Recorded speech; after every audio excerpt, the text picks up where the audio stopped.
Eh bien, bien le bonjour à toutes et à tous. C'est peut-être notre dernier bonjour, parce que c'est la dernière vidéo de la grammaire égyptienne. Allez, c'est la leçon numéro 42, les pronoms interrogatifs. Dans la grammaire égyptienne, nous emploierons les termes de pronoms interrogatifs, même si dans la langue française, il y a une distinction entre pronoms et adverbes interrogatifs. Au Moyen Empire, la langue égyptienne comprend 7 pronoms interrogatifs avec de multiples variantes. Pour information, à l'Ancien Empire, il y en a 5. 4 pronoms du Moyen Empire se retrouvent au Nouvel Empire, plus 3 nouveaux, mais ceci est une autre histoire. Voyons dans un premier temps ces pronoms interrogatifs, leur traduction conventionnelle et leurs variantes. Chen ou, avec plusieurs variantes, dont ten, et même précédé de chen, etc. Ensuite, nous avons ir, quoi, variante ri, et même re, tout simplement. Le pronom ir est un dérivé du mot ret, qui signifie chose. C'est un mot féminin, d'où les variantes en point y. Ce mot ret, on l'a vu dans la vidéo numéro 3 à 1 minute.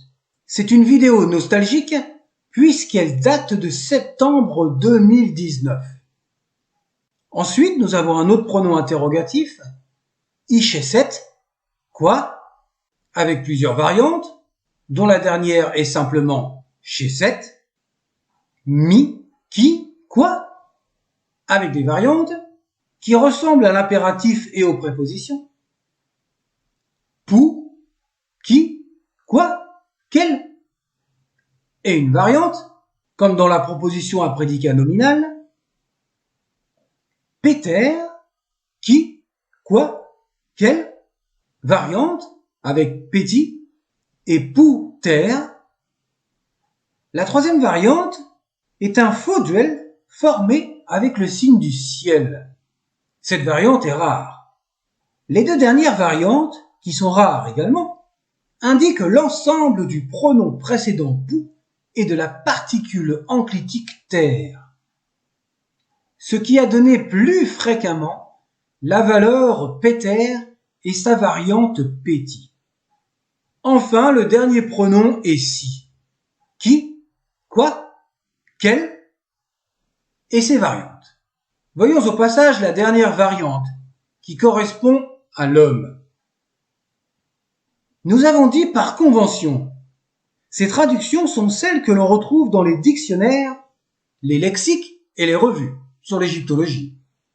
La vidéo pourrait s'arrêter là avec quelques exemples, mais comme on l'a vu jusqu'à présent dans la grammaire égyptienne, il y a toujours quelque chose qui se passe.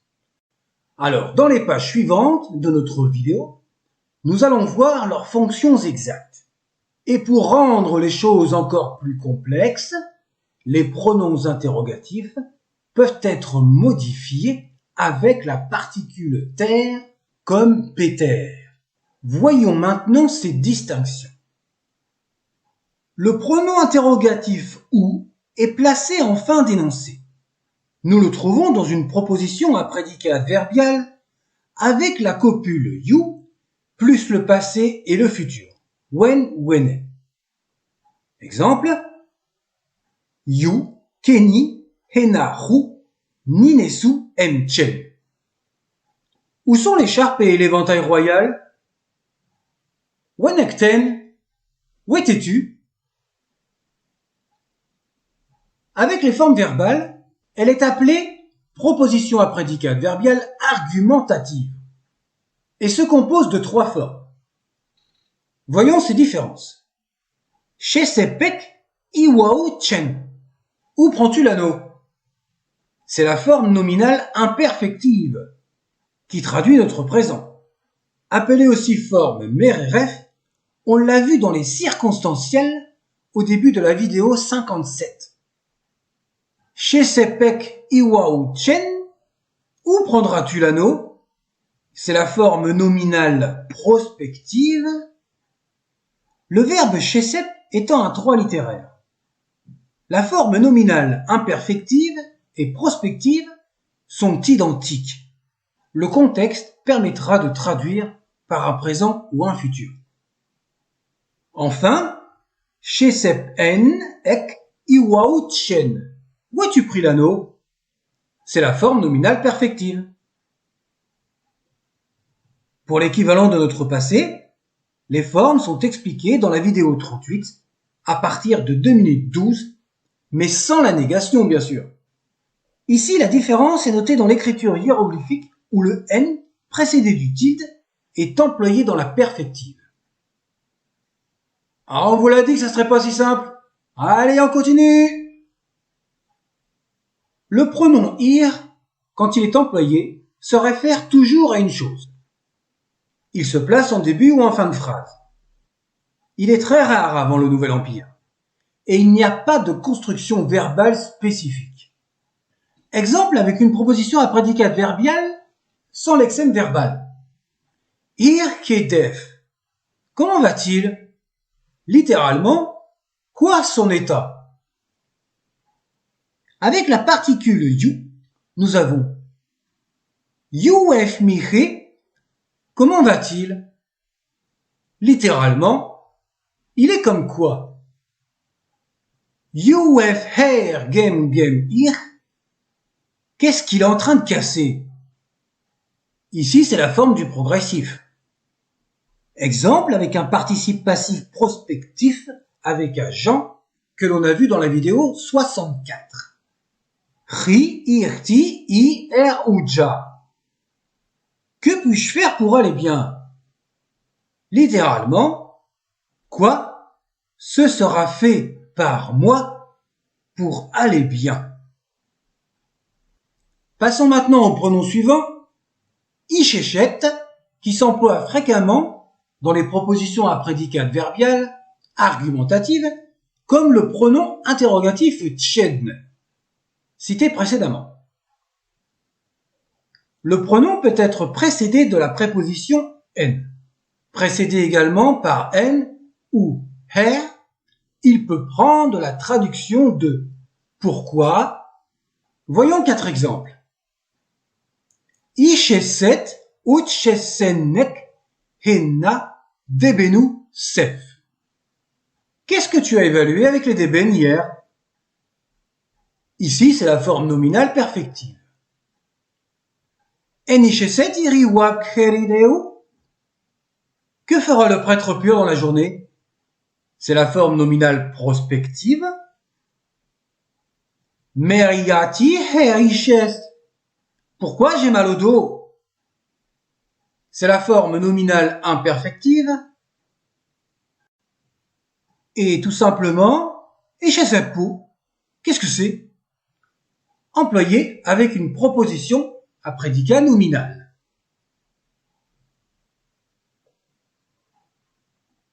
Le pronom mi se réfère spécialement à une personne.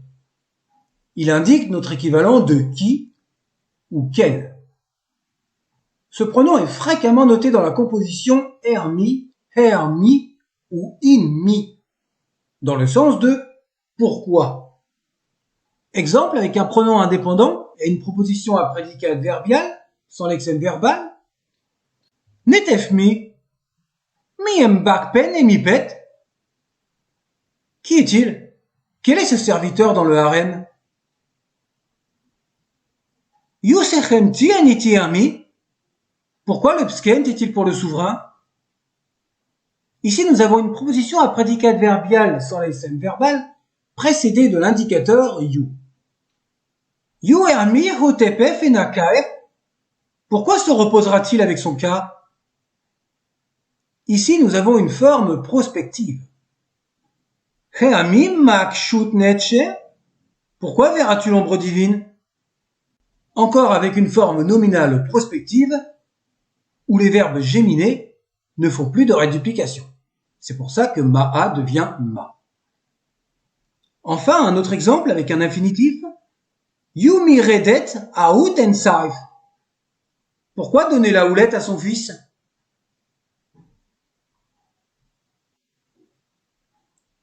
Ce pronom mi, suivi de la particule enclitique ter, se traduit en français par qui, quel. Encore une fois. Miter sechhut netcher nitrensu. Qui est le scribe du temple de Khonsu? Miter secher pen. Quelle est cette étoffe de lin? L'ensemble in-mi, que l'on a vu précédemment, peut avoir d'autres variantes. Sous l'influence du N suivi du M, le bilitaire T34 s'est inscrit dans les deux dernières variantes. Dans une proposition à prédicat adverbial, sans lexème verbal, et dans une proposition à prédicat nominal, il prend la traduction de qui. In-mi henai, qui est avec moi? In-mi inek, qui suis-je? Concernant les formes verbales, celles qui sont employées sont les formes du participe imperfectif et perfectif de la vidéo numéro 63. La forme prospective est la même que l'imperfectif, suivi du pronom suffixe, à défaut de sujet nominal. C'est un dérivé de tifi. In mi irueres penher cernetef emmer. Qui a fabriqué ce chevet et son support en cèdre? C'est la forme du participatif perfectif. In mi dedu heritem chapen. Qui accorde la responsabilité dans ce bureau? C'est la forme du participatif imperfectif. Et in mi senenuef erwaut newtneren. Qui passera par les routes de Hierakonpolis? C'est la nouvelle forme du participatif prospectif. Le pronom pou signifie qui, quoi, quel. Dans la translittération, on lui adjoint le pronom 0 qui traduit l'équivalent de c'est, cela est. Le pronom Peter n'est donc une combinaison du pronom pou et de la particule enclitique ter. Les traductions restent identiques. Pouchou, qui es-tu? Employé avec le pronom dépendant, littéralement, qui c'est toi? Pou arrêten, quel est ce rouleau de papyrus? Littéralement, qu'est-ce ce rouleau de papyrus? Peter Chou, qui es-tu? Employé avec le pronom dépendant également. Petite mapen, quelle est cette natte? Puter kabienchen, que puis-je retourner pour vous? Employé avec un participe passif prospectif avec agent. Littéralement, que sera retourné par moi pour vous.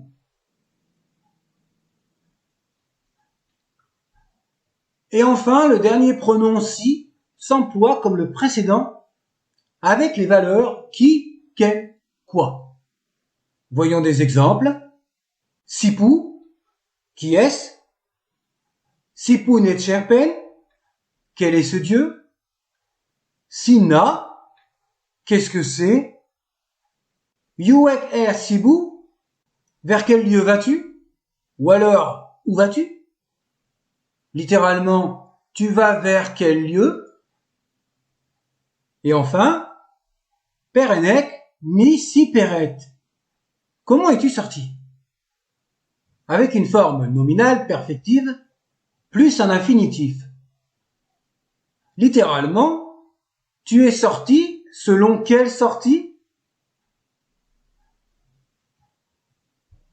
Enfin, avec le pronom si, en combinaison avec la particule enclitique, nous obtenons les mêmes équivalences. La graphie donne par exemple citer et d'autres variantes plus fréquentes, city et même citia. Citerpou, qui est-ce? Citiapou nehehena jet. Qu'est-ce que l'éternité nehe et l'éternité jet? Citiapou aped pen her yafut out. Quel est cet oiseau aux grandes serres? Eh bien voilà, les cours sont terminés. Nous avons vu environ toute la grammaire du Moyen Empire. Nous avons dit environ parce qu'il existe des tournures assez rares, voire des exceptions, et bien sûr des erreurs de la part des scribes. Dans ce cas, vous les trouverez en consultant les revues sur la grammaire, où l'auteur expliquera lui-même cette remarque. La grammaire du Moyen Empire s'est prolongée jusqu'à l'époque gréco-romaine. C'est pour cette raison qu'on l'appelle aussi égyptien de tradition. De ce fait, il est possible de lire une grande partie des textes hiéroglyphiques. Nous vous avons montré 841 hiéroglyphes au total, en incluant la géographie. Dans le logiciel que nous utilisons, le JSèche, il y a 7128 hiéroglyphes. Mais dans le catalogue officiel de l'IFAO, l'Institut français d'archéologie orientale, on en compte jusqu'à 7350. Voilà, c'était juste une info pour le nombre de hiéroglyphes. Allez, ciao!